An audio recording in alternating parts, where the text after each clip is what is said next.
എൻ്റെ കേസിൽ, എൻ്റെ റെസ്റ്റോറൻറ്റ് കേസിൽ ഒരു സ്റ്റോറി ഉണ്ട്. ടീച്ചർ ഒരിക്കലും ചിന്തിക്കാത്ത ഒരു ഫീൽഡായിരിക്കും ഒരു റെസ്റ്റോറൻറ്റ് എന്ന് പറയുന്നത് എനിക്ക് തോന്നുന്നു. ഫുഡിൻ്റെ കേസിൽ വലിയ മാജിക് ഒന്നുമില്ല. നമ്മൾ നന്നായിട്ട് സ്നേഹത്തോടെ കുക്ക് ചെയ്ത് കൊടുത്തു കഴിഞ്ഞാൽ അത് നല്ല ഫുഡാവും. That becomes good food only. നമ്മളുടെ പ്രോഡക്റ്റ്സ് മേടിച്ച ആളുകൾ പറയുന്ന ആ ഒരു റിവ്യൂ തന്നെയാണ് നമുക്ക് ആ കോൺഫിഡൻസ് തരുന്നത്. അതിൽ നിന്നാണ് ഇങ്ങനൊരു റെസ്റ്റോറൻറ്റ് ഐഡിയ വന്നത്.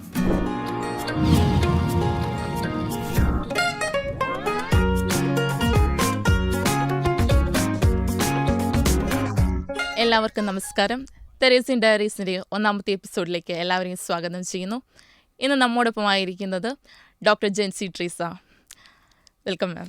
Thank you. എന്തൊക്കെയുണ്ട് വിശേഷം? നല്ലതായിട്ട് പോകുന്നു ലൈഫ്. മാമിനെ പറ്റി ഞാൻ ആദ്യമേ ഒരു ആർട്ടിക്കിൾ, മാതൃഭൂമിയിലെ ഒരു ആർട്ടിക്കിൾ വായിച്ചാണ് മാമിനെ പറ്റി ഞാൻ അറിഞ്ഞു തുടങ്ങിയതെന്ന് എനിക്ക് തോന്നുന്നു. എന്താണ് മെയിൻലി ആ ആർട്ടിക്കിൾ വരാനുള്ള ആ ഒരു കാരണം?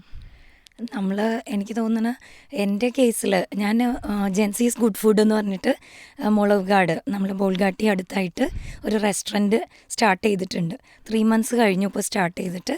അപ്പോൾ എനിക്ക് തോന്നുന്നു എൻ്റെ കേസിൽ, എൻ്റെ റെസ്റ്റോറൻറ്റ് കേസിൽ ഒരു സ്റ്റോറി ഉണ്ട്. കാരണം ഞാനൊരു ടീച്ചർ ടേൺഡ് ഓൺട്രപ്രണറാണ്. അതുകൊണ്ടായിരിക്കാം ചിലപ്പോൾ ന്യൂസ് പേപ്പേഴ്സിലൊക്കെ കവറേജ് വരുന്നത്. ഇന്ത്യൻ എക്സ്പ്രസ്സിലും വന്നിരുന്നു ഒരു ആർട്ടിക്കിൾ. ഇപ്പോൾ റെസ്റ്റോറൻറ്റിൻ്റെ പേരെങ്ങനെയാണ്? പേര് ഇതുപോലെ ആദ്യം ഭയങ്കര ഒരു ഡിഫിക്കൽട്ടായിട്ടുള്ള പേരായിരുന്നു ചൂസ് ചെയ്തത്. പക്ഷെ അത് ആളുകൾക്ക് പറയാൻ ബുദ്ധിമുട്ടായിരുന്നു. അപ്പോൾ ഞാൻ ഈ പിക്കിൾസും സിറപ്സും ചെയ്യുന്ന സമയത്ത് തന്നെ എൻ്റെ ഒരു ഫ്രണ്ടാണ് എനിക്കത് സജസ്റ്റ് ചെയ്തത്. ആക്ച്വലി പുള്ളി ഒരു അഡ്വർടൈസിങ് ഫേമിൽ വർക്ക് ചെയ്യുന്ന ആളാണ്. ഈസ് എ ക്രിയേറ്റീവ് ഡയറക്ടർ അതെ. അപ്പോൾ പുള്ളിയാണ് ഈ പേര് സജസ്റ്റ് ചെയ്തത് എൻ്റെ അടുത്ത്. അത് തന്നെ റെസ്റ്റോറൻറ്റിന് ഇടേ ചെയ്തത്. അപ്പോൾ ഭയങ്കര സിമ്പിളായിട്ടുള്ള ഒരു പേരാണ്, ജെൻസീസ് ഗുഡ് ഫുഡ്. അപ്പം അങ്ങനെ സിമ്പിളായിട്ടുള്ള കാര്യം. ഞാൻ ബിലീവ് ചെയ്യണത് ഫുഡിൻ്റെ കേസിൽ, ഗുഡ് ഫുഡിൻ്റെ കേസിൽ വലിയ മാജിക് ഒന്നുമില്ല. നല്ല ഇൻഗ്രീഡിയൻസും നല്ല മേ ബി ഫിഷോ മീറ്റോ അതൊക്കെ ഏറ്റവും ഫ്രഷായിട്ട് സോഴ്സ് ചെയ്ത് നമ്മൾ നന്നായിട്ട് സ്നേഹത്തോടെ കുക്ക് ചെയ്ത് കൊടുത്തു കഴിഞ്ഞാൽ അത് നല്ല ഫുഡാവും. That becomes good food only. അപ്പോൾ അങ്ങനെയാണ് നമ്മൾ ചൂസ് ചെയ്തത്. പിന്നെ നമ്മളെ റെസ്റ്റോറൻറ്റിനെ സംബന്ധിച്ച് നമ്മൾ കൂടുതലും നാടനാണ് ഫോക്കസ് ചെയ്യുന്നത്. അപ്പോൾ കേരള ക്വിസീനാണ് നമ്മളിവിടെ. കൊച്ചിയിലുള്ള main dishes may be vindaloo, stew, sea food items, sea ഫുഡിൽ തവ. അപ്പോൾ മാമിൻ്റെ ആ ഒരു logo, like Jency's good food എന്ന് പറഞ്ഞ ആ ഒരു റെസ്റ്റോറൻറ്റ് അല്ലെ ആ ഒരു സംരംഭത്തിൻ്റെ ആ ലോഗോ ഞാൻ കണ്ടു. ലൈക്ക് ബാക്കിയുള്ള ഇതിനൊക്കെ ഒരു യുണീക്നെസ് ഉണ്ട് അതിന്. ലൈക്ക് അതിൻ്റെ ഡിസൈനിങ്ങിനെ പറ്റിയൊക്കെ എന്താ പറയാനുള്ളത്? അതും ഈ പറഞ്ഞ പോലെ നമുക്ക് നമ്മളുടെ കേപ്പബിലിറ്റി തന്നെയല്ല. ഇപ്പം എൻ്റെ ചെറിയ മോളാണ് ആദ്യം ആ ഗുഡ് ഫുഡ് എന്ന് പറയുന്ന ലോഗോ ഡിസൈൻ ചെയ്തത്. നമ്മൾ ടാബിലാണ് ചെയ്തത് ആദ്യം. അതാണ് പിന്നെ അത്. പക്ഷേ നമ്മളൊരു ഒരു മാർക്കറ്റിംഗ് സൈഡിലോട്ട് വരുമ്പോൾ അവർ വേറെ കുറേ കാര്യങ്ങൾ നോക്കും. അത് പിന്നീട് ഡിജിറ്റലി ഡിസൈൻ ചെയ്തതാണത്. അങ്ങനെ. അപ്പോൾ ചെറിയ മോളിൽ നിന്ന് തുടങ്ങി ആ ലോഗോ ഇപ്പോൾ ലൈക്ക് എല്ലാവരും, അത്യാവശ്യം എല്ലാവർക്കും അറിയാം ഇപ്പോൾ അതിനെപ്പറ്റി, ആ ഒരു ബിസിനസ് സംരംഭത്തെ പറ്റിയൊക്കെ. എനിക്ക് തോന്നുന്നു ഒരു ടീച്ചർ ഒരിക്കലും ചിന്തിക്കാത്ത ഒരു ഫീൽഡായിരിക്കും ഒരു റെസ്റ്റോറൻറ്റ് എന്ന് പറയുന്നത് എനിക്ക് തോന്നുന്നു. ഭയങ്കര യുണീക്ക് ഐഡിയ. ആ യുണീക്ക് ഐഡിയയുടെ പിന്നിലുള്ള കാരണം എന്തായിരിക്കും? എനിക്ക് തോന്നുന്നത് നമുക്ക് എല്ലാവരുടെയും ഉള്ളിൽ ഒരുപാട് ഐഡിയാസും ഉണ്ട്. ഒരുപക്ഷെ എൻ്റെ കേസിൽ ഞാൻ എസ്പെഷ്യലി കുക്ക് ചെയ്യുമ്പോഴും അല്ലെങ്കിൽ രാവിലെ ഉറക്കം ഉണർന്നതിന് ശേഷം നമുക്ക് എല്ലാവർക്കും ഉള്ളതാണല്ലോ കുറേ ഓവർ തിങ്കിങ്. ആ സമയത്ത് ഒരുപാട് ഐഡിയാസ് നമ്മുടെ എല്ലാവരുടെ ഉള്ളിലോട്ട് വരാറുണ്ട്. പിന്നെ അതെങ്ങനെ നമ്മൾ പ്രാക്ടിക്കലാക്കുന്നു എന്നുള്ളതിലാണ് കാര്യം. അപ്പോൾ എൻ്റെ കേസിലും ബേസിക്കലി ഞാനൊരു ടീച്ചറാണ്. അപ്പോൾ അതുകൊണ്ട് തന്നെ നമ്മൾ ഏത് പ്രൊഫഷനിലാണെങ്കിൽ പോലും നമ്മളെ ആരും ഒരു കാര്യത്തിലും ഒന്നിലും റെസ്ട്രിക്റ്റ് ചെയ്യുന്നില്ല എന്നുള്ളതാണ്. നമ്മുടെ തോട്ട്സ് നമ്മുടെ തന്നെയാണ്, നമ്മുടെ ഐഡിയാസ് നമ്മുടെ തന്നെയാണ്. അപ്പോൾ ഏതു പ്രായത്തിലും ഏത് പ്രൊഫഷനിലായിരിക്കുന്നവർക്കും എന്ത് തന്നെ മനസ്സിൽ തോന്നിയാലും if that is giving you happiness, നമ്മളത് ചെയ്തിരിക്കുക തന്നെ വേണം. അപ്പോൾ എൻ്റെ മനസ്സിലുണ്ടായിരുന്നത് ഇതൊരു പാഷനാണ് എനിക്ക്. ഫസ്റ്റ് ഓഫ് ഓൾ കുക്കിംഗ് എന്ന് പറയുന്നത് എനിക്കൊരു പാഷൻ തന്നെയാണ്. രണ്ടാമത് എൻ്റെ ഒരു പ്രത്യേക സാഹചര്യം കൊണ്ട് എനിക്ക് ഒരു സെക്കൻഡറി ഇൻകം എനിക്ക് ആവശ്യമായിരുന്നു. അതിൽ നിന്നാണ് what I can do for A secondary income എന്ന് ചിന്തിച്ച് കഴിഞ്ഞപ്പോഴാണ് ഞാനിങ്ങനെ സിറപ്സും പിക്കിൾസും ഒക്കെ ഉണ്ടാക്കി കൊടുത്തത്. അത് പലപ്പോഴും ഒരു ഒരു കോയിൻസിഡൻസ് ഒക്കെ തന്നെയാണ്. ചിലപ്പോൾ ആരെങ്കിലും എന്തെങ്കിലും ഒരു ആവശ്യമായിട്ട് നമ്മുടെ മുന്നിൽ വരുന്നു, നമ്മളത് ചെയ്തു കൊടുക്കാമെന്ന് ഏൽക്കുന്നു. അങ്ങനെ ഞാൻ പിക്കിൾസും സിറപ്സും ഒക്കെ ഉണ്ടാക്കി കൊടുത്തിരുന്നു. അപ്പോൾ അങ്ങനെ ഉണ്ടാക്കി കൊടുത്തപ്പോൾ പീപ്പിൾ വർ റിയലി സാറ്റിസ്ഫൈഡ്. എൻ്റെ കളീഗ്സും ഫ്രണ്ട്സും ഒക്കെ തന്നെയാണ് കൂടുതലും അത് മേടിച്ചിരുന്നത്. അധികം ഞാൻ പോപ്പുലറൈസ് ചെയ്തിരുന്നുമില്ല. ഒരുപക്ഷെ എൻ്റെ കോളേജിൽ തന്നെ ഇപ്പോൾ റെസ്റ്റോറൻറ്റ് തുടങ്ങിയതിന് ശേഷമായിരിക്കും ഞാൻ ഇങ്ങനെ ഒരു സൈഡ് ബിസിനസ് ചെയ്യുന്നുണ്ടെന്നുള്ളത് പലരും അറിഞ്ഞിട്ടുള്ളത്. അപ്പോൾ അത്രയും പോപ്പുലറൈസ് ചെയ്തിരുന്നില്ല. കാരണം എന്താണെന്ന് വെച്ചാൽ എൻ്റെ ചെറിയ അപ്പാർട്ട്മെൻറ്റിലുള്ള കിച്ചണിലാണ് ഞാനിതെല്ലാം തയ്യാറാക്കിയിരുന്നത്. പിന്നെ സമയമുണ്ട്, കാരണം നമ്മളൊരു ഓട്ടോണമസ് കോളേജിലാണ് വർക്ക് ചെയ്യണത്. സോ നമുക്ക് ടീച്ചിങ് മാത്രമല്ല അല്ലാതെയും കുറേ കാര്യങ്ങൾ ചെയ്യേണ്ടതുണ്ട്. റിസർച്ച് ഉണ്ട്, പബ്ലിക്കേഷൻ ഉണ്ട്, അങ്ങനെ കുറേയേറെ കാര്യങ്ങളുണ്ട്. അപ്പോൾ അതിൻ്റെ ഒപ്പം കൊണ്ടുപോകാൻ പറ്റുകയും വേണമല്ലോ. അപ്പോൾ അതുകൊണ്ട് തന്നെ വളരെ ചെറിയൊരു സ്കെയിലാണ് ഞാൻ സ്റ്റാർട്ട് ചെയ്തത്. അപ്പോൾ അതിൽ നിന്ന് എനിക്കൊരു കോൺഫിഡൻസ് കിട്ടി. അപ്പോൾ ആ കോൺഫിഡൻസ് എങ്ങനെ കിട്ടുന്നു? നമ്മളുടെ പ്രോഡക്റ്റ്സ് മേടിച്ച ആളുകൾ പറയുന്ന ആ ഒരു റിവ്യൂ തന്നെയാണ് നമുക്ക് ആ കോൺഫിഡൻസ് തരുന്നത്. അതിൽ നിന്നാണ് ഇങ്ങനൊരു റെസ്റ്റോറൻറ്റ് ഐഡിയ വന്നത്. അപ്പോൾ എല്ലാവർക്കും തന്നെ ബിസിനസ് ആയിരിക്കില്ല. ഇപ്പം നമ്മുടെ കോളേജിൽ തന്നെ ഒത്തിരിയേറെ ടീച്ചേഴ്സ് എഴുത്തുകാരായിട്ടുള്ളവരുണ്ട്, ഓതേഴ്സായിട്ടുള്ളവരുണ്ട് അല്ലേ. പിന്നെ മറ്റുള്ള ഒരുപാട് കാര്യങ്ങൾ ചെയ്യുന്ന ആളുകളുണ്ട്. അപ്പോൾ ഓരോരുത്തർക്കും ഓരോരുത്തരുടേതായിട്ടുള്ള മേഖലകളുണ്ട്. മേ ബി ഞാനൊരു കോമേഴ്സ് ടീച്ചർ ആയതുകൊണ്ടായിരിക്കാം. പിന്നെ നമ്മുടെ കോളേജിൽ ഏറ്റവും വലിയ ഒരു ഇക്കോ സിസ്റ്റം എന്ന് പറയുന്നത് നമ്മൾ കുറേയും കൂടി ഓൺട്രപ്രണർഷിപ്പിന് ഇമ്പോർട്ടൻസ് കൊടുക്കുന്നുണ്ട്. അപ്പം നമുക്കിവിടെ എന്ത് ഈവൻറ്റ്സ് വന്നാലും നമ്മുടെ കുട്ടികളുടേതായിട്ടുള്ള സ്റ്റോൾസ് കാണാൻ പറ്റും. ഫുഡ് സ്റ്റോൾസ് ആയിക്കോട്ടെ, മെഹന്തി ഡിസൈനിങ് സ്റ്റോൾസ്, അങ്ങനെ ഒത്തിരിയേറെ ക്രാഫ്റ്റിൻ്റെ, പിന്നെ ഹാൻഡ് മെയ്ഡ് ബുക്സ്, ജേണൽസ്, അങ്ങനെയൊക്കെ ഉണ്ടാക്കുന്ന ധാരാളം കുട്ടികൾ, ഓർണമെൻറ്റ്സ്, ഇതൊക്കെ ഉണ്ടാക്കുന്ന ധാരാളം കുട്ടികളുണ്ട്. അപ്പം നമ്മുടെ കോളേജിന് അങ്ങനത്തെ ഒരു പ്രത്യേകതയുണ്ട്. പിന്നെ IIC എന്ന് പറയുന്നതും IDC എന്ന് പറയുന്നതായിട്ടുള്ള സെൽസും ക്ലബ്സും ഒക്കെ നമ്മുടെ കോളേജിലുണ്ട്. പിന്നെ നമ്മൾ IICക്ക് ആണെങ്കിൽ തുടക്കം മുതലേ നമ്മൾ 4 സ്റ്റാർസാണ്. അപ്പോൾ അതിൽ നിന്നൊക്കെ നമ്മൾ കാണുന്നത് എന്താണ്? നമ്മുടെ കോളേജ് ഓൺട്രപ്രണർഷിപ്പിന് കൂടുതൽ ഇമ്പോർട്ടൻസ് കൊടുക്കുന്നു എന്ന്. അപ്പോൾ IICയുടെ തുടക്കത്തിൽ നമ്മളിവിടെ IIC സ്റ്റാർട്ട് ചെയ്തത് 2018 അപ്പോൾ മുതലേ കോളേജ് മാനേജ്മെൻറ്റ് എനിക്ക് അതിലൊരു അഡ്മിനിസ്ട്രേറ്റീവ് റോൾ തന്നിട്ടുണ്ട്. അത് മുന്നേ അറിഞ്ഞത് കൊണ്ടാണോ മാം ഇങ്ങനെ ഒരു ബിസിനസ്സിലേക്ക് ലൈക്ക് ഇൻവോൾവ് ആവണമെന്ന് ആഗ്രഹിക്കുന്ന ഒരു വ്യക്തിയാണെന്ന്? കുറച്ച് അതുകൊണ്ടാണെന്ന് തോന്നുന്നത്. കാരണം ഞാൻ ഇവിടെ വരുന്നതിന് മുന്നേ ഈ ഫുഡ് ബിസിനസ്സിന് മുന്നായിട്ട് ഹയർ സെക്കൻഡറിയിലാണ് ഞാൻ അതിന് മുന്നേ വർക്ക് ചെയ്തിരുന്നത്. അവിടെ വെച്ച് എനിക്ക് ബുട്ടീക്ക് ഉണ്ടായിരുന്നു. പിന്നെ ഹയർ സെക്കൻഡറിയിൽ വെച്ച് തന്നെ ഞാൻ ഈ ഓർണമെൻറ്റ് മേക്കിംഗ് അങ്ങനെയും ചെയ്തൊക്കെ കൊടുക്കുമായിരുന്നു. അതും പലപ്പോഴും അങ്ങനെ ചെയ്യണം എന്ന് വിചാരിച്ചിട്ടല്ല. പലപ്പോഴും ഇപ്പോൾ ഓർണമെൻറ്റ്സ് ഞാൻ ഇടുന്നതൊക്കെ കണ്ടിട്ട് അതുപോലെ വേണം എന്നൊക്കെ പറയുമ്പോൾ നമ്മൾ ചെയ്തു കൊടുക്കും, അവരെനിക്കൊരു പേയ്മെൻറ്റ് തരും. അങ്ങനെയൊക്കെയാണ് ഇറ്റ് ഹാപ്പൻസ്. അല്ലാതെ നമ്മൾ പലപ്പോഴും ഒരു ഇൻറ്റൻഷനലി അങ്ങനെ ചെയ്യണമെന്ന് വിചാരിച്ചിട്ടല്ല. അപ്പോൾ ആ ഒരു ബാക്ക്ഗ്രൗണ്ട് ബുട്ടീക്ക് എനിക്ക് ഉണ്ടായിരുന്നു എന്നുള്ളത് അന്നത്തെ പ്രിൻസിപ്പളായ ഡോക്ടർ സജിമോൾ മാമിനെ അറിയായിരുന്നു. അപ്പം മാം പിന്നീട് എന്നോട് പറഞ്ഞിട്ടുണ്ട്, മാം അതുകൊണ്ടാണ് എന്നെ ഇതിലോട്ട് ഇട്ടേന്നുള്ളത്. അതൊരു ശരിയായിരിക്കാം, അങ്ങനെ ഒരു എക്സ്പീരിയൻസ് കണ്ടിട്ടായിരിക്കും എന്നെ അന്ന് അതിലോട്ടിട്ടത്. പക്ഷേ അതൊക്കെ വളരെ ചെറിയൊരു എക്സ്പീരിയൻസ് മാത്രമാണ്. എനിക്ക് തോന്നുന്നത് കോളേജിൽ വന്ന് ഇങ്ങനത്തെയൊക്കെ കോളേജ് എനിക്ക് ഒരുപാട് ഇതുപോലത്തെ റോൾസ് ചെയ്യാനായിട്ടുള്ള അവസരങ്ങൾ തന്നിട്ടുണ്ട്. അപ്പോൾ ഈ IICയിലാണെങ്കിലും ഇതുപോലെ നമുക്ക് ഓൺട്രപ്രണർഷിപ്പ് ഡെവലപ്മെൻ്റ് ആണല്ലോ അതിൽ കൂടുതൽ വരുന്നത്. അപ്പം അങ്ങനെയുള്ള കാര്യങ്ങൾ ചെയ്ത് കുട്ടികൾ ഇൻസ്പയർഡ് ആകുന്നതിനൊപ്പം തന്നെ ഞാനും ഇൻസ്പയർഡ് ആയിട്ടുണ്ട്. പിന്നെ ഞാൻ NSSലുണ്ടായിരുന്നു 3 years. അപ്പോൾ അതിൽ നിന്ന് കുറേ പ്രോഗ്രാംസൊക്കെ ഈവൻറ്റ്സ് നമുക്ക് കോർഡിനേറ്റ് ചെയ്യാനായിട്ടുള്ള സ്കില്ല് ബിൽഡ് ചെയ്യാൻ പറ്റി. അപ്പോൾ എൻ്റെ കോളേജിൽ നിന്ന് ഞാൻ പ്രൗഡായിട്ട് പറയും. കാരണം ഞാൻ സെയിൻറ്റ് റിസസിൻ്റെ പ്രോഡക്റ്റ് തന്നെയാണ്. പ്രീ ഡിഗ്രിയും BCom ഞാൻ ഇവിടെ തന്നെയാണ് പഠിച്ചത്. അപ്പോൾ അങ്ങനെ പ്രത്യേകിച്ച് ഓൺട്രപ്രണർഷിപ്പ് മാത്രമല്ല, വിമൻ എംപവർമെൻറ്റും നമുക്കിവിടെ വരുമ്പോൾ ഓട്ടോമാറ്റിക്കലി ഇവിടെ വന്ന് പഠിച്ച ഓരോരുത്തർക്കും ആ ശക്തി കിട്ടുന്നത് നമുക്കറിയാം. അപ്പോൾ ഇപ്പോൾ എനിക്ക് റെസ്റ്റോറൻറ്റിലായിട്ടുള്ള സാധനങ്ങൾ മേടിക്കാനും അത് ഇത്രയും ഡിഫിക്കൾട്ടാണ്. നമ്മൾ വീട്ടിലിരുന്ന് ചെയ്യുന്ന പോലെയല്ല. ഒരു റെസ്റ്റോറൻറ്റ് എന്ന് പറയുന്നത് എനിക്ക് ഒരു മെന്നിൻ്റെ ഗ്രൂപ്പാണ് ഉള്ളത്. അപ്പോൾ ആദ്യം ഞാൻ പേടിച്ചിരുന്നു, കാരണം ഷെഫ്സ് എന്നൊക്കെ പറയുമ്പോൾ കൂടുതലും മെൻ തന്നെയായിരിക്കും. അപ്പോൾ how I am going to like work with them, coordinate them, അങ്ങനെയൊക്കെ. പക്ഷെ അങ്ങനെയൊന്നും ഒരു പ്രശ്നവും ഇല്ല. വളരെ നല്ലൊരു ടീമാണ്. കൂടുതലും മെൻ, ആകെ ഒരു ഫീമെയിൽ സ്റ്റാഫാണ് എനിക്കുള്ളത്. പക്ഷെ അത് ഭംഗിയായിട്ട് പോകുന്നുണ്ട്. അപ്പോൾ അതും നമുക്ക് കുറേ ഫിയേഴ്സാണ് ഉള്ളിലുള്ളത്. നമ്മളെന്തെങ്കിലും സംഭവിക്കുന്നതിന് മുന്നേ തന്നെ നമ്മൾ പേടിയാണ് നമ്മുടെ മെയിനായിട്ട്. What is going to happen. പക്ഷെ that is not going to happen also.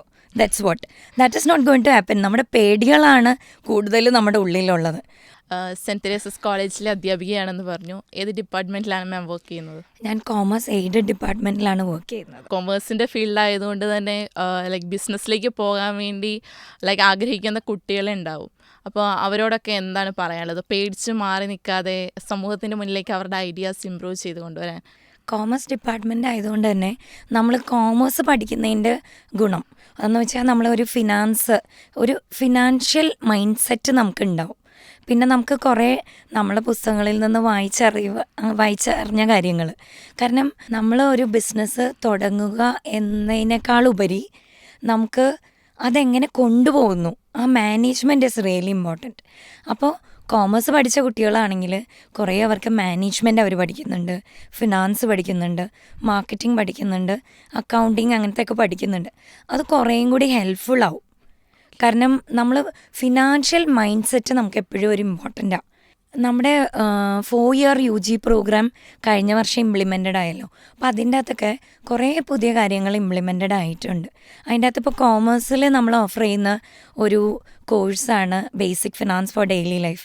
ഞാനത് ഒരു ബുക്ക് ഞാൻ ഓർഡർ ചെയ്തിട്ടുണ്ട് MG യൂണിവേഴ്സിറ്റിക്ക് വേണ്ടിയിട്ട്. അപ്പോൾ അതിൻ്റെ അകത്ത് നമ്മുടെ സ്റ്റുഡൻസ് പല ഡിസിപ്ലിൻസിൽ നിന്ന് വരുന്ന സ്റ്റുഡൻസ് ബേസിക് ഫിനാൻസ് പഠിക്കുന്നുണ്ട്. അപ്പോൾ ഫിനാൻസ് പഠിക്കുന്നതിൻ്റെ ഒരു ഗുണം എന്ന് പറയുന്നത് നമുക്ക് അങ്ങനത്തെ ഒരു മൈൻഡ് സെറ്റ് നമുക്ക് ഉണ്ടാവുന്നു. അപ്പോൾ ബഡ്ജറ്റിങ്, നമ്മുടെ ഇൻകം എങ്ങനെ നമുക്ക് ഫലപ്രദമായിട്ട് സ്പെൻഡ് ചെയ്യാം, എങ്ങനെ സേവ് ചെയ്യാം, അങ്ങനെ കുറേയേറെ കാര്യങ്ങൾ നമ്മൾ പഠിക്കുന്നുണ്ട്. അപ്പം ഇപ്പോഴത്തെ കുട്ടികൾക്ക് അത് പഠിക്കാനായിട്ടുള്ള ഒരു സാഹചര്യം ഉണ്ടാവുന്നുണ്ട്. അപ്പോൾ അല്ലെങ്കിൽ എന്താ പറ്റുന്നത്, നമ്മൾ പലരോടും സംസാരിച്ച് കഴിയുമ്പോൾ എൻ്റെ ഫ്രണ്ട്സൊക്കെ തന്നെ എൻ്റെ അടുത്ത് പറഞ്ഞിട്ടുണ്ട്, കോമേഴ്സ് ബാക്ക്ഗ്രൗണ്ടിൽ നിന്നല്ലെങ്കിൽ ഒരു ജോലിയൊക്കെ കിട്ടി 2 വർഷമൊക്കെ സാലറിയൊക്കെ സ്പെൻഡ് ചെയ്തതിന് ശേഷമാണ് ട്രയൽ ആൻഡ് എററിലൂടെ അവർ പഠിക്കുന്നത്, എങ്ങനെ സേവ് ചെയ്യണം, എങ്ങനെ എക്സ്പെൻസസ് നമ്മൾ കൺട്രോൾ ചെയ്യണം എന്നൊക്കെ. പക്ഷെ ഇതങ്ങനെയല്ല. ഒരുപക്ഷെ നമ്മുടെ എഡ്യൂക്കേഷൻ സിസ്റ്റത്തിൽ ഒരു പോരായ്മയെന്ന് പറയണത് നമ്മൾ കുട്ടികളെ ഫിനാൻസ് പഠിപ്പിക്കുന്നില്ല എന്നുള്ളതാണ്. അതേസമയം നമ്മൾ കുറേയും കൂടി അഡ്വാൻസ് കൺട്രീസിൽ ചെന്ന് കഴിഞ്ഞാൽ ചെറിയ ക്ലാസ്സിൽ മുതലേ അവർ ഇക്കണോമിക്സ് പഠിപ്പിക്കുന്നുണ്ട്. അപ്പോൾ ഫിനാൻസ് അവർ പഠിക്കുന്നുണ്ട്. പിന്നെ നമ്മുടെ കുട്ടികൾക്ക് വേറെ പരിചയമില്ലാത്തൊരു മേഖലയാണ് ഇത് ഗാർഡനിങ്. ഇപ്പോൾ ജാപ്പനീസ് ഒരു കൾച്ചറൊക്കെ നമ്മൾ പഠിക്കുവാണെങ്കിൽ നമുക്കറിയാം അവർ ചെറുതിലേ മുതൽ അവരുടെ കരിക്കുലത്തിൽ ഈ ഗാർഡനിങ് അല്ലെങ്കിൽ ഫാമിങ്, ഫിനാൻസ് അങ്ങനത്തെ കുറേ കാര്യങ്ങൾ കരിക്കുലത്തിൽ തന്നെ ഉണ്ട്. അപ്പോൾ ഞാൻ പറയുന്ന ഒരു കാര്യം, എല്ലാവരും നമ്മുടേതായിട്ടുള്ള റേസസ് ഓടുന്നുണ്ട്. റണ്ണിങ് റേസ് 99% എല്ലാവരും കംപ്ലീറ്റ് ചെയ്യുന്നുണ്ട്. ലാസ്റ്റ് 1 കിലോമീറ്ററാണ് നമ്മൾ ഓടാനായിട്ട് നമ്മൾ ഫെയിലാവുന്നത്. ഫെയിലാവുന്നിടത്ത് ലൈക്ക് വീണ് കിടക്കുന്നവരും ഉണ്ട്, പക്ഷെ എഴുന്നേറ്റ് ഓടുന്നവരും ഉണ്ട്. അപ്പോൾ എന്താ പറയുക, എഴുന്നേറ്റ് ഓടുന്നവർക്ക് മാത്രമുള്ളതായിരിക്കും ആ ഒരു സക്സസ് എന്ന് പറയുന്നത്. മാമിൻ്റെ ലൈഫിൽ ഈ ഒരു ബിസിനസ് തുടങ്ങാൻ നേരത്ത് എന്താ പറയുക, നമുക്കെല്ലാവർക്കും തോന്നുമല്ലോ ഇത് ഫുൾ സ്റ്റോപ്പ് ഇടാം, ഇതെന്നെ കൊണ്ടാവില്ല എന്ന് തോന്നുന്നൊരു മൊമെൻറ്റ് എല്ലാവരുടെയും ലൈഫിൽ എന്തായാലും ഉണ്ടാവും. അങ്ങനെ ഒരു ലൈഫിൽ നിന്നാണോ ലൈക്ക് ഓടിക്കൊതിച്ചിപ്പോൾ ഈ ഒരു നിലയിലെത്തിയത്? അതിപ്പോൾ ബിസിനസ് എന്ന് തന്നെയല്ല, നമ്മുടെ പേഴ്സണൽ ലൈഫിലാണെങ്കിലും ലൈഫ് മതിയായി എന്ന് തോന്നുന്ന സാഹചര്യം ഒരുപക്ഷെ ഒരു 40s എത്തിയ ആളുകൾക്ക് എല്ലാവർക്കും തന്നെ എപ്പോഴെങ്കിലും ഉണ്ടായിട്ടുണ്ടാവും. മേ ബി പേഴ്സണൽ കാര്യങ്ങളാവാം, റിലേഷൻഷിപ്പ് ആവാം, അല്ലെങ്കിൽ ഹെൽത്ത് ആവാം, എന്തെങ്കിലും കാര്യം കൊണ്ട് മടുത്തു പോയ പോലെ തോന്നാറുണ്ട്. അതേ ഇത് തന്നെ ബിസിനസ്സിലും ഉണ്ടാവും. നമുക്ക് എപ്പോഴും നമ്മൾ കാണുന്ന പോലെ ഒരു റോസ് ബെഡൊന്നും അല്ല ബിസിനസ് എന്ന് പറയുന്നത്. അപ്പം നമ്മൾ സെലിബ്രിറ്റീസിൻ്റെ കേസിലാണെങ്കിലും നമ്മൾ അവരുടെ ഗ്ലാമറും അങ്ങനത്തെ മാത്രമേ നമ്മൾ കാണുന്നുള്ളൂ. ആ ഒരു റോസി പിക്ചർ മാത്രമേ നമ്മൾ കാണുന്നുള്ളൂ. പുറകിലുള്ള ഹാർഡ്ഷിപ്പ് കാണുന്നില്ല. ആ ഹാർഡ്ഷിപ്പ് എല്ലാവർക്കും ഉണ്ട്. പക്ഷെ അവിടെ നിന്ന് നമ്മളെങ്ങനെ സ്ട്രഗിൾ ചെയ്ത് മുന്നോട്ട് പോകുന്നു, അതിന് പല വിധങ്ങളാണ്, പല വിധത്തിലുള്ള മോട്ടിവേഷനാണ് നമുക്ക് വേണ്ടത്. എന്നെ മോട്ടിവേറ്റ് ചെയ്യുന്നത് ചിലപ്പോൾ ഡിവോഷണൽ സോങ്സ് ആയിരിക്കാം. രാവിലെ ഞാൻ കേൾക്കുന്ന കുറച്ച് ഡിവോഷണൽ സോങ്സ്. പിന്നെ എനിക്ക് കുറച്ച് ഒരുപറ്റം ഫ്രണ്ട്സ് ഉണ്ട്. അവരോട് പറയുമ്പോൾ തീരാവുന്ന കുറച്ച് വിഷമങ്ങൾ അങ്ങനെയുണ്ട്. അങ്ങനെ കുറച്ച് നല്ല ഫ്രണ്ട്സ് ഉണ്ടെങ്കിൽ തന്നെ നമുക്ക് കുറേ കാര്യങ്ങൾ മറികടക്കാൻ പറ്റും. പിന്നെ വായന പലപ്പോഴും നമ്മൾ വേറൊരു ലോകത്തിലോട്ട് കൊണ്ടുപോകാറുണ്ട്. അപ്പം അതിൽ നിന്ന് നമുക്ക് പല ബുക്സും എനിക്ക് എടുത്തു പറയാൻ പറ്റും. ഇതുപോലെ ഞാൻ പറഞ്ഞ manifest, success principles, atomic habits, അങ്ങനെയുള്ള പുസ്തകങ്ങളൊക്കെ റിപ്പീറ്റഡ്ലി നമ്മളൊരു ബൈബിൾ പോലെ വായിച്ചാൽ എനിക്ക് തോന്നുന്നു എൻ്റെ കേസിൽ ദാറ്റ് ഹാസ് വർക്ക്ഡ്. അപ്പോൾ എന്താ പറയുക, ഒരു മോട്ടിവേഷനും എന്താ പറയുക എല്ലാം നമുക്ക് ഉണ്ടെങ്കിൽ നമുക്കൊരു ബിസിനസ് സ്റ്റാർട്ടപ്പ് തുടങ്ങാം, നമ്മുടെ കയ്യിൽ ഐഡിയാസൊക്കെ ഉണ്ടെങ്കിൽ. പക്ഷേ അതിലേറ്റവും കൂടുതൽ പങ്ക് വഹിക്കുന്നത് നമുക്ക് കിട്ടുന്ന സപ്പോർട്ടായിരിക്കും. അപ്പോൾ ഒരു പുതിയ ബിസിനസ് സ്റ്റാർട്ട് ചെയ്തപ്പം മാമിൻ്റെ ആ ഒരു സപ്പോർട്ടായി നിന്നവരെ പറ്റി എന്താ പറയാനുള്ളത്? ഞാൻ പറഞ്ഞില്ലേ, എനിക്കെൻ്റെ ഫ്രണ്ട്സാണ്. നമുക്ക് പ്രായം കടന്നു പോകുന്നോറും നമ്മുടെ ഫ്രണ്ട്സിൻ്റെ എണ്ണവും ചുരുങ്ങി വരും. അപ്പോൾ മേ ബി 2-3 പേര് മാത്രമാണ് എനിക്കെപ്പോഴും സപ്പോർട്ടീവായിട്ട് നിന്നിട്ടുള്ളത്. അത് തന്നെ വലിയൊരു എൻകറേജ്മെൻറ്റ് തന്നെയാണ്. അത് വലിയ മോട്ടിവേഷനാണ്. കാരണം നമുക്ക് ആളുകളോട് ഷെയർ ചെയ്യാൻ പറ്റുന്നത് പിന്നെ നമുക്ക് നമ്മുടെ ലൈഫിൽ കുറേ ഏഞ്ചൽസ് വന്നു വിടും. നമ്മൾ വിചാരിക്കാതെയും വിചാരിച്ചുകൊണ്ടും കുറേ ഏഞ്ചൽസ് നമ്മുടെ മുന്നിൽ വരും. കാരണം നമുക്കൊരാവശ്യം ഉണ്ടെങ്കിൽ നമ്മളെ സഹായിക്കാനായിട്ടും പലരും ഉണ്ടാവും. അപ്പോൾ ഒരു ബിസിനസ് വുമനാണ്, ഒരു ടീച്ചറാണ്, അതിൻ്റെ ഇടയ്ക്ക് ഫാമിലിയൊക്കെ എങ്ങനെ കൊണ്ടുപോകുന്നു? എനിക്ക് തോന്നുന്നത് ഓക്കെ, അവർ വീട്ടിലുള്ള ആൾക്കാർ അതായിട്ട് അഡ്ജസ്റ്റഡ് ആവും. ഇപ്പോൾ നമ്മൾ പലപ്പോഴും യങ് പേരൻസ് ചെറിയ കുട്ടികളാണെന്ന് കരുതി അവർ വർക്കിൽ ഒരു ബ്രേക്ക് എടുക്കും. പക്ഷെ അങ്ങനെ ബ്രേക്ക് എടുത്തു കഴിഞ്ഞാൽ ചിലപ്പോൾ നമുക്ക് തിരിച്ചു കയറാൻ പറ്റിയെന്ന് വരില്ല. കാരണം എപ്പോഴും നമ്മൾ അതിനൊരു അക്കൗണ്ടബിൾ ആണല്ലോ, why you have taken that break എന്നുള്ളത്. അപ്പം നമ്മുടെ എക്സ്പീരിയൻസിൽ, നമ്മുടെ സർവീസ് ഹിസ്റ്ററിയിൽ ഒരു ബ്രേക്ക് വന്നു കഴിഞ്ഞാൽ നമ്മൾ എന്താണെന്ന് എക്സ്പ്ലനേഷൻ കൊടുക്കേണ്ടി വരും. അപ്പോൾ കുട്ടികളെ നോക്കാനാണെന്ന് പറഞ്ഞാൽ ഓക്കെ ഫൈൻ, ഇപ്പോൾ ഒക്കെ അതൊക്കെ ആക്സെപ്റ്റബിൾ ആണ്. നമ്മുടെ കൺട്രിയിലല്ല, ഫോറിൻ കൺട്രീസിലൊക്കെ അത് ആക്സെപ്റ്റബിൾ ആണ്. പക്ഷെ എന്നിരുന്നാലും ഞാൻ പറയുന്നത് കുട്ടികൾ അതൊക്കെ ആയിട്ട് അഡ്ജസ്റ്റഡ് ആവും. ഇപ്പോൾ അമ്മമാർക്ക് ജോലി ഇല്ലെങ്കിൽ അവരതുപോലെ വളരുള്ളൂ. അമ്മമാർക്ക് ജോലി ഉണ്ടെങ്കിൽ അവർ കുറേയും കൂടി റെസ്പോൺസിബിൾ ആവും. ഇപ്പോൾ ഞാൻ ഇന്ന് രാവിലെ വരുമ്പോൾ എനിക്ക് ബ്രെഡ് ടോസ്റ്റ് ഉണ്ടാക്കി തന്നത് എൻ്റെ ചെറിയ മോളാണ്. അപ്പോൾ എല്ലാ ദിവസവും അങ്ങനെ ചെയ്യുന്നതല്ല, ആൾക്ക് ഇന്ന് ഹോളിഡേ ആണ്, ഇന്ന് എല്ലാവരും വീട്ടിലുണ്ട്. അപ്പോൾ പുള്ളിക്കാരിയാണ് ഇന്ന് എല്ലാവർക്കും ബ്രേക്ക്ഫാസ്റ്റ് ഉണ്ടാക്കി തന്നത്. ബ്രേക്ക്ഫാസ്റ്റ് മാത്രമേ ഞങ്ങൾക്ക് വീട്ടിൽ മാനേജ് ചെയ്യേണ്ട കാര്യമുള്ളൂ, ബാക്കിയെല്ലാം റെസ്റ്റോറൻറ്റിൽ നിന്ന് വരുത്തുക ചെയ്യുന്നത്, അല്ലെങ്കിൽ ഞാൻ തിരിച്ചു പോകുമ്പോൾ കൊണ്ടു കൊടുക്കുക ചെയ്യുന്നത്. അപ്പോൾ വുമൻ എംപവർമെൻ്റ് ആണ് മെയിൻലി ഫോക്കസ് ചെയ്യുന്നതെന്ന് പറഞ്ഞു. അപ്പോൾ ലൈക്ക് വീട്ടിലൊക്കെ ഇരിക്കുന്ന ഇപ്പം എൻ്റെ അമ്മേനെ പോലെയൊക്കെയുള്ളവർ എന്താ പറയുക, അടിപൊളിയായിട്ട് ഫുഡ് കുക്ക് ചെയ്യും, ഐഡിയാസ് ഉണ്ട്. പക്ഷെ എന്താ പറയുക, ആ വീടിൻ്റെ ഉള്ളിൽ മാത്രം ചുരുങ്ങി നിൽക്കാൻ അവർ ആഗ്രഹിക്കുന്നു. അങ്ങനെയുള്ള സ്ത്രീകളോട് എന്താ പറയാനുള്ളത്? എൻ്റെ മനസ്സിലോട്ട് ഈ ക്വസ്റ്റ്യൻ കേട്ടപ്പോൾ ആദ്യം മനസ്സിൽ വരുന്നത് എനിക്ക് അവരോട് ആദ്യം തന്നെ അസൂയ തോന്നണേ. കാരണം അത്ര പീസ്ഫുള്ളായിട്ട് ഞാനും ഒരു കാലത്ത് ഞാൻ എപ്പോഴും വർക്കിംഗ് ആയിരുന്നു, എന്നാൽ പോലും വെക്കേഷനൊക്കെ വരുമ്പോൾ നമുക്ക് ഒരുപാട് ഫ്രീ ടൈമൊക്കെ ഉണ്ടായിരുന്നു. ഇഷ്ടമുള്ള പോലെ ചെയ്യായിരുന്നു. ഒരു ദിവസം നമുക്ക് ഫ്രീ ആയിട്ടിരിക്കണമെങ്കിൽ അങ്ങനെ ഫ്രീ ആയിട്ടിരിക്കുമായിരുന്നു. അപ്പോൾ ആദ്യം എനിക്ക് വരുന്ന ഒരു ഇമോഷൻ എന്ന് പറയുന്നത് അസൂയ തന്നെയാണ്. പക്ഷെ പിന്നെ എനിക്ക് തോന്നുന്നത് എല്ലാവർക്കും ഇപ്പോൾ നമുക്ക് ഒരാളെ കണ്ടിട്ട് എല്ലാവരും അതുപോലെ ആവാൻ പറഞ്ഞാൽ അത് പറ്റില്ല. അവർക്ക് അവരുടേതായിട്ടുള്ള സ്കിൽസും കാര്യങ്ങളുണ്ട്. പിന്നെ അവരൊരു ബിസിനസ് ചെയ്യണ്ടോ ഇല്ലയോ എന്നുള്ളതാണ്. എല്ലാവർക്കും കൊണ്ടും ബിസിനസ് ചെയ്യാനും പറ്റില്ലല്ലോ. പിന്നെ ചിലപ്പോൾ ഒരു പെർട്ടിക്കുലർ ഏജിൽ വരുമ്പോഴായിരിക്കും ചിലപ്പോൾ അവർക്കൊരു കോളിങ് വരിക. അപ്പോൾ അവരെ ചെറുതായി കാണണ്ട, വീട്ടിൽ ഇരുന്ന് ജോലി ചെയ്യുന്ന അമ്മമാരായിരിക്കാം ചിലപ്പോൾ ഏറ്റവും കൂടുതൽ വർക്ക് ചെയ്യുക. എനിക്ക് തോന്നുന്നു, ഞാൻ എന്നെ കമ്പയർ ചെയ്യുകയാണെങ്കിൽ ഞാൻ ചിലപ്പോൾ എൻ്റെ ഒരു ഫ്രീ ടൈമിൽ അങ്ങനെ ഇരുന്ന് ജോലി ചെയ്തിട്ടുള്ള ഒരു വീട്ടമ്മയായിരുന്ന സമയത്തായിരിക്കാം ഞാൻ ചിലപ്പോൾ ഒരുപാട് ജോലി ചെയ്തിട്ടുണ്ടാവുക ഫിസിക്കലായിട്ട്. ഒന്നും ചെയ്യണ്ട, ഞങ്ങളൊക്കെ പണ്ട് പോലെ എല്ലാം ചെയ്താ വരുന്നതെന്ന്. അപ്പോൾ അവരെ നമ്മൾ ചെറുതായിട്ട് കാണണ്ട. കാരണം എന്ന് വെച്ചാൽ അവർ ഒരുപാട് വർക്ക് ചെയ്യുന്നുണ്ട്. ഒരുപക്ഷെ അവരെ നമ്മൾ മോണിറ്ററി ടേംസിൽ നമ്മൾ എക്സ്പ്രസ് ചെയ്യണില്ല എന്ന് മാത്രമേ ഉള്ളൂ. ഇപ്പോൾ ഞാൻ വീട്ടിൽ കുക്ക് ചെയ്യുന്നില്ല. അപ്പം ഞാൻ വീട്ടിൽ പറയുന്ന എക്സ്ക്യൂസ് എന്ന് പറയുന്നത് ചിലപ്പോൾ മാത്രമേ ഞാൻ കുക്ക് ചെയ്യുന്നുള്ളൂ. വളരെ റെയറായിട്ടാണ് ഞാൻ കുക്ക് ചെയ്യുന്നുള്ളൂ. കാരണം എൻ്റെ റെസ്റ്റോറൻറ്റിൽ നിന്നുള്ള ഫുഡ് തന്നെ ഞങ്ങളെല്ലാവരും കഴിക്കുന്നത്. അപ്പോൾ അതുകൊണ്ട് ഞാൻ ഈ വീട്ടിൽ പോയി കുക്ക് ചെയ്യാൻ എനിക്ക് സമയവും ഇല്ല. ലോങ് ഡേ ആണ് എൻ്റെ. രാവിലെ സ്റ്റാർട്ട് ചെയ്താൽ രാത്രി വരെ എക്സ്റ്റെൻഡ് ചെയ്ത് പോകും. പിന്നെ ഈ പറഞ്ഞ പോലെ ഫ്രീഡം ഒക്കെ ഉണ്ട് അതിൻ്റെ അകത്ത്. ഒരു ദിവസം ലേറ്റായിട്ട് പോയാൽ മതി എന്ന് വിചാരിച്ചാൽ അങ്ങനെ മതി. അങ്ങനെയൊക്കെ ഉണ്ട്, ഫ്ലെക്സിബിലിറ്റി ഒക്കെ ഉണ്ട്. അങ്ങനെ അവർ ചെയ്തോളും. പിന്നെ നമുക്ക് വീട്ടിലിരുന്നുകൊണ്ടും കൺട്രോൾ ചെയ്യാൻ പറ്റുന്ന കാര്യങ്ങളാണല്ലോ, സർവൈലൻസ് ഒക്കെ ഉള്ളതുകൊണ്ട് അതൊക്കെ എളുപ്പമാണ്. അപ്പോൾ അമ്മമാർ വീട്ടിലിരുന്ന് ജോലി ചെയ്യുന്നവർ കൂടുതലായിട്ട് ഫിസിക്കലായിട്ടുള്ള ജോലി ചെയ്യുന്നുണ്ട്. അവരുടെ പണി ഒരിക്കലും തീരെയില്ല. പക്ഷെ നമ്മൾ at the end of the day നമ്മൾ ചോദിക്കും എന്ത് ജോലിയാണ് നിങ്ങൾ നിങ്ങൾക്കുള്ളതെന്ന്. ചെയ്തത്. അപ്പോൾ യു കനോട്ട് കമ്പയർ. ശരിക്കും പറഞ്ഞാൽ എനിക്കിത് ഭയങ്കര അറിവ് തരുന്ന ഒരു ഇൻ്റർവ്യൂ ആയിട്ട് എനിക്ക് തോന്നി. നമുക്കുണ്ടാവുന്ന ഐഡിയാസ് അത് ഇംപ്ലിമെൻറ്റ് ചെയ്യേണ്ടത് എങ്ങനെ, അതിൻ്റെയുള്ള പോരായ്മകൾ, അതിൽ എന്താ പറയുക, ഒരുപാട് റിസ്ക് വരും. പക്ഷേ എന്താ പറയുക, പിടിച്ചു നിന്ന് നമ്മുടെ ആ ഒരു പാഷൻ അച്ചീവ് ചെയ്യാനൊക്കെ നമുക്ക് വളരെയധികം പ്രചോദനം തരുന്നൊരു മാമാണ്. Thank you so much saint Teresa's college for giving me this opportunity. എൻ്റെ ഈ ഒരു ബിസിനസ് ജേർണിയിൽ ഒരുപാട് കോൺഫിഡൻസ് തന്ന പോലെ എനിക്ക് പല കാര്യങ്ങളിലും ഇപ്പോൾ മൊത്തത്തിലുള്ള എൻ്റെ ലൈഫ് ജേർണിയിൽ, പേഴ്സണൽ ലൈഫിൽ പോലും എനിക്ക് ഒരുപാട് കോൺഫിഡൻസ് എൻ്റെ കോളേജ് തന്നിട്ടുണ്ട്. അപ്പോൾ thank you so much for giving me this opportunity.